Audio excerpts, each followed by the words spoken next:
Okay, so for example number 4, meron tayong 1,000 degrees naman. Okay, so 1,000 degrees. So, again, hanapin natin ang smallest positive and smallest negative coterminal angle. So, that will be SP is equal to theta minus 360K. So, ang theta natin is 1,000 degrees minus 360.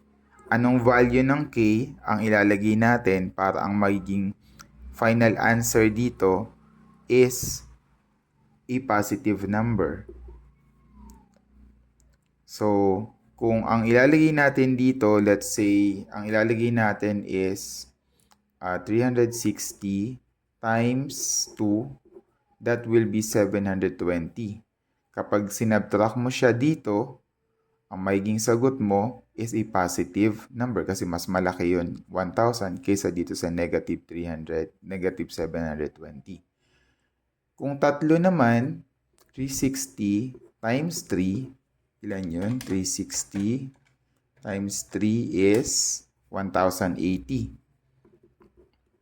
Kung 1,080 ang ilalagay natin dito, edi magiging negative yung sagot kasi mas malaki yung 1,080 kesa dito sa 1,000. So therefore, ang kukunin lang natin na value ng K is 2.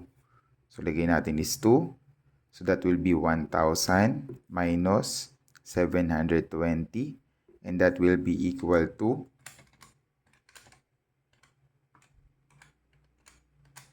280 degrees. So this is our smallest positive coterminal angle.